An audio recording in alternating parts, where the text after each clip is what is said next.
Bonjour à tous. Aujourd'hui, nous sommes avec Catherine Lesto. Elle est professeure de français du CELE de l'UNAM. Elle est originaire de Moran, des Pyrénées-Atlantiques, à France. Bonjour Catherine. Bonjour. Merci d'avoir accepté cet entretien. Avec plaisir. Aujourd'hui, nous voudrions réfléchir avec toi sur un thème très actuel, mais aussi très important en Europe, le thème des réfugiés dans les deux continents. Tu vas commencer. Afin de comprendre mieux la situation actuelle de la France, on voudrait savoir ta position sur le thème des réfugiés dans ton pays. En fait, en France, il n'y a pas tellement de réfugiés syriens. Les migrants aussi. Syriens. Ils sont arrivés surtout en Autriche, en Allemagne, au Danemark et dans les pays nordiques. En France, on a déjà beaucoup d'immigrants. De l'Afrique. Du Maghreb et de l'Afrique subsaharienne. Non mais maintenant, avec les Syriens, j'ai un sentiment un peu ambivalent. Parce que d'un côté, oui, il y a la guerre en Syrie. La Syrie, c'est une guerre provoquée par les pays occidentaux. Non ? C'est bien dit, ça. Oui, c'est une guerre provoquée par les pays occidentaux. Et le pays, la Syrie, qui était quand même, c'est un pays historique, c'est un pays berceau de civilisation. Oui. Tout a été détruit. Les gens n'ont pas d'endroit où vivre, il n'y a pas d'aliments, il y a beaucoup de morts, on n'en parle pas beaucoup, mais il y a beaucoup de morts. Et de notre côté, ce qui m'étonne, c'est que les réfugiés qui arrivent en Europe, ce sont des hommes jeunes. Ce sont des hommes jeunes qui ne se battent pas pour leur pays. Ils fuient la guerre, je suis d'accord. Pourquoi ils n'envoient pas en Europe les femmes, les enfants et les personnes âgées et que les jeunes restent pour combattre On est architecte, on est ingénieur, on est je ne sais pas trop quoi, comme si la Syrie était peuplée seulement de personnes surdiplômées. Alors que ce n'est pas vrai. Non. Maintenant, on voit que le Danemark et l'Allemagne refusent d'en recevoir. Et moi, je trouve oui. Il faudrait recevoir les femmes et les enfants. Je voudrais faire une intervention. Et vous savez, c'est fort que beaucoup de personnes sont déjà arrivées dans la France et dans l'Union européenne. Quelle est la perspective de la situation de cette accélération des attentats à Paris? À Paris, il va y avoir beaucoup de problèmes. Parce Par que exemple, la difficulté d'intégration. Pour le thème de la religion? Oui. À cause de la religion, et on l'a vu maintenant. En France, il n'y a jamais eu de problème avec les Juifs, il n'y a jamais eu de problème avec, par exemple, les Asiatiques qui arrivent et qui sont shintoïstes, qui sont bouddhistes, il n'y a jamais eu de problème avec eux parce que la religion reste dans leur sphère intime. D'accord ? Ils ont leur temple, ils vont à leur temple, il n'y a pas de problème. Mais ils n'ont jamais obligé la communauté européenne à accepter les pratiques publiques de leur religion. Et par exemple, maintenant, il y a en France une ministre du Travail qui s'appelle Myriam El Khomri, qui est marocaine ou algérienne, marocaine, je crois, et qui est en train de promulguer une loi, de présenter une loi qui dit que toutes les entreprises doivent proportionner à leurs employés 3 fois par jour, une demi-heure 3 fois par jour, ça fait 1h30, pour qu'ils puissent faire leur prière pendant les heures du travail. Plus 15 minutes pour les ablutions rituelles avant chaque demi-heure. Pardon. Non ? Moi, je ne supporte pas de voir les femmes avec les burqas. Beaucoup de conflits à cause de ça. La religion ne doit pas intervenir dans la vie publique. Je suis d'accord avec toi. Pas du tout. Et crois-tu qu'il y a un lien entre les passages massifs des réfugiés vers l'Europe et les actes terroristes qui ont lieu en Belgique? Ça a été prouvé, oui, bien sûr. Que penses-tu de la position? Alors, pardon.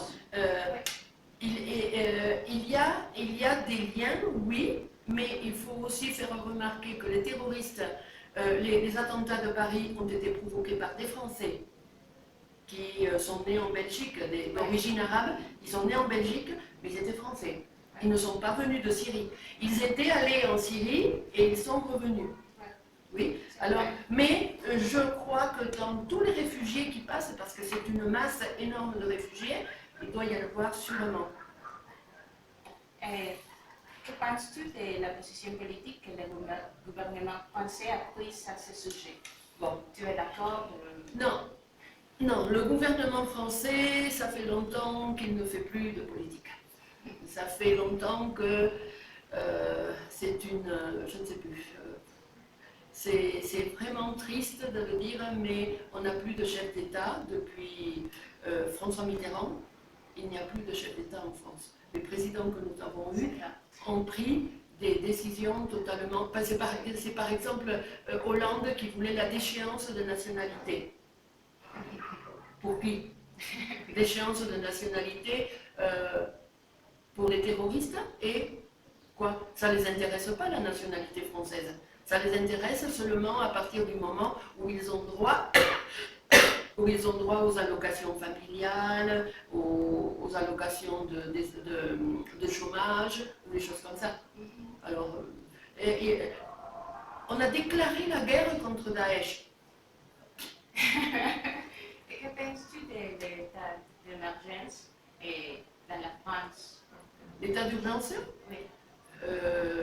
Il y a très longtemps qu'il aurait dû être instauré. Maintenant, c'est trop tard. Il y a une semaine, plus ou moins, l'Union européenne et la Turquie ont signé un accord sur la réponse sur la crise des réfugiés, permettant de renvoi en Turquie de toutes les personnes arrivées illégalement en Grèce depuis le 20 mars. Penses-tu que cette approche soit la meilleure option à cette problème? Non, parce qu'en plus, ça c'est un traité, il n'est pas... cet accord est pris, il n'a pas été pris en pensant aux personnes, il n'a pas été pris en pensant aux réfugiés. C'est un accord politique. Parce que la Turquie veut appartenir à l'Europe, alors qu'elle n'est pas européenne, la Turquie. Non? Et de toute façon, on va les renvoyer en Turquie, ils sont dans des camps de réfugiés terribles. Non? Et en Turquie, le problème, ça va être les femmes dans ces camps de réfugiés. Parce qu'en Turquie, les femmes n'ont pas de droit non plus, parce qu'il y a de nouveau la charia en Turquie. Et ça, c'est pas du tout une... Non, ça a été un accord politique. Ça n'a pas été pris... Ce n'est pas un accord humanitaire. Oui.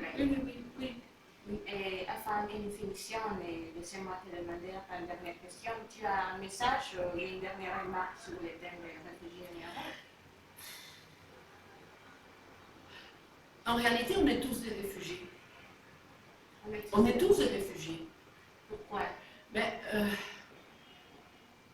Je ne sais pas. Non, c'est peut-être... ou des immigrants. Voilà, des immigrants. On est tous des immigrants. Là, ce sont des réfugiés causés par une guerre très injuste, parce que finalement, ceux qui ont causé la guerre devraient vraiment penser à cette population. Je ne sais pas pourquoi les États-Unis ne disent pas. Nous, on peut recevoir 20 millions de réfugiés. C'est vrai. Pourquoi ils ne le font pas? Pourquoi est-ce que la France est allée bombarder en Syrie? Elle n'avait rien à faire en Syrie. La Syrie a été protectorat français au XXe siècle. C'était un protectorat français, ça s'est mal terminé. Alors on aurait dû dire Io non mi metto. Oui. En plus, c'est un peuple c'est un peuple souverain. Ils avaient des problèmes avec Bachar al-Assad. Ils auraient dû combattre les Syriens Bachar al-Assad. Et les autres pays n'avaient pas à intervenir. Et c'est provoqué par ça, mais ce ne sont, les pays qui ont provoqué ça ne donnent pas de solution. Oui. C'est un problème très international, il n'est pas reconnu. Oui, il n'est pas reconnu, oui. Oui, mais oui, c'est comme toutes les guerres, mais on est dans un... Bon, je ne sais pas. C'est un contexte très compliqué. Très compliqué. On sait pourquoi on est dans ce contexte, mais on n'est pas assez nombreux ni assez actifs pour faire quelque chose. Merci. Et on n'a pas les moyens non plus. Merci beaucoup, Non, Jeffrey. il n'y a pas de quoi. Ouais. Il n'y a pas de quoi.